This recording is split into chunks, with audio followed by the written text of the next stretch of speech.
Dans cette ville, l'histoire ne s'arrête jamais.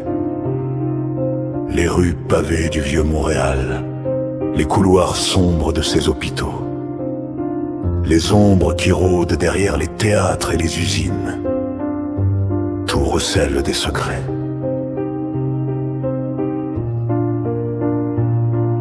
Des légendes des Premières Nations aux tragédies coloniales, des marins tourmentés aux religieuses dévouées, les esprits de Montréal ont des histoires à raconter. Chaque bâtiment, chaque tombe, chaque coin de rue murmure des vies vécues et des vies perdues. Ce soir, vous pénétrerez dans l'ombre, vous écouterez les échos du passé et vous découvrirez le cœur hanté de Montréal. Êtes-vous prêt à entendre les histoires qui ne meurent jamais?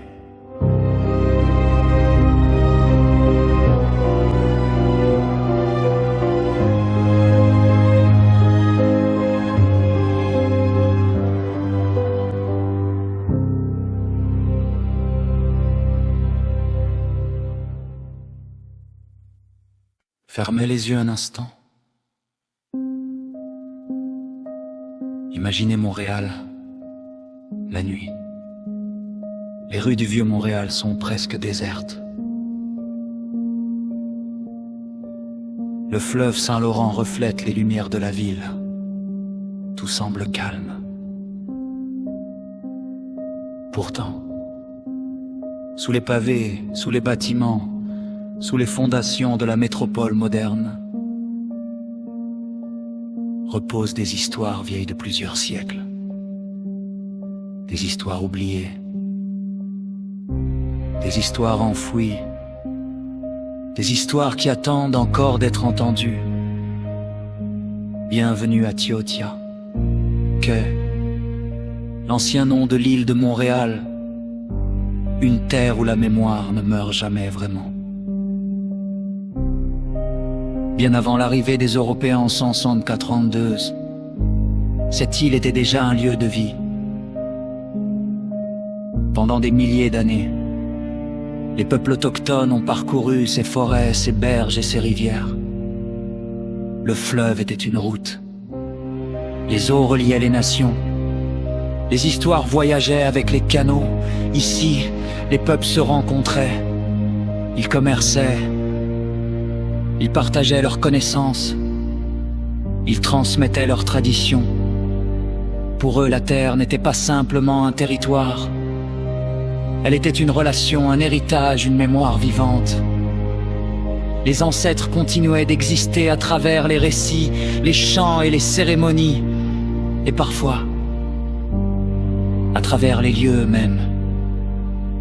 Puis en 1989, une découverte inattendue bouleversa l'histoire de Montréal. Des archéologues effectuant des fouilles dans le vieux Montréal mirent au jour un ancien cimetière datant de 1683. Le plus ancien cimetière connu de Ville-Marie. 38 sépultures furent découvertes. Parmi elles, 12 appartenaient à des autochtones. 12 vies, 12 destins.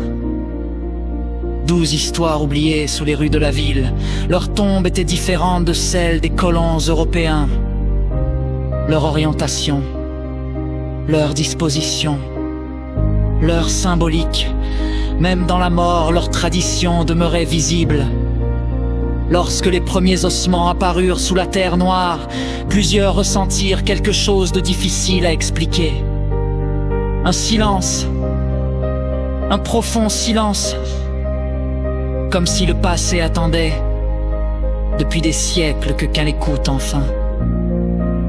Steve Mcombé, gardien de semences Kanyenka, partage une réflexion simple mais puissante.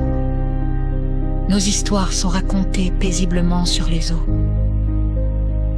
Ces mots résonnent particulièrement ici, car l'eau se souvient, l'eau retransporte les récits. L'eau relie les générations. Steve raconte comment son père lui transmettait les histoires de son grand-père et comment ces histoires remontaient encore plus loin, jusqu'aux ancêtres. Une chaîne ininterrompue de mémoire, une présence qui traverse le temps. André Lévesque, si oui, artiste et gardienne de la langue Wendat, porte elle aussi cette mémoire. Elle affirme: demain les enfants parleront cette langue.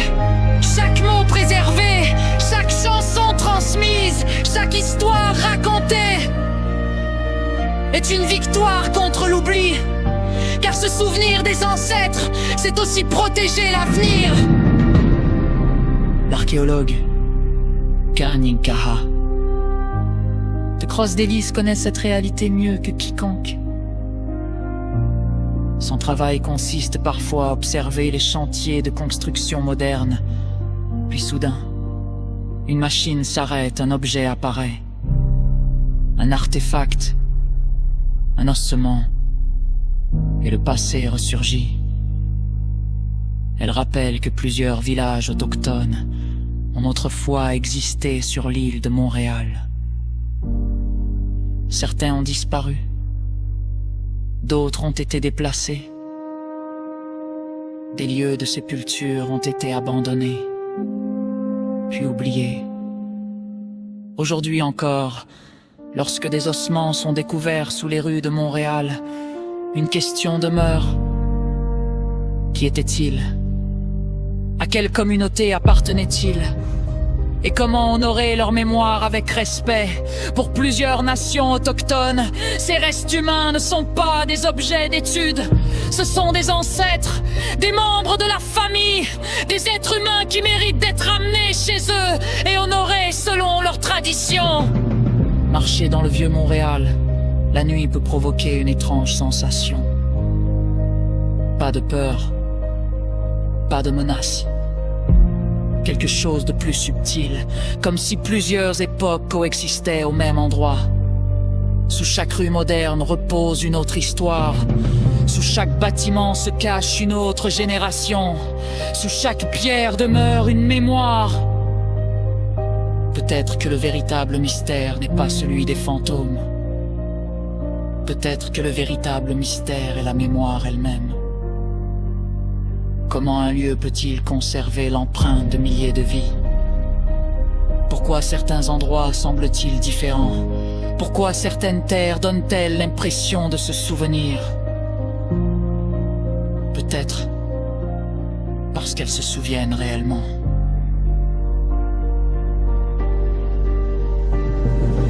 Montréal est construite sur des couches de mémoire, des couches de terre, des couches d'histoire, des couches de vie humaine. Sous la ville moderne reposent encore les traces de ceux qui ont marché ici, bien avant nous.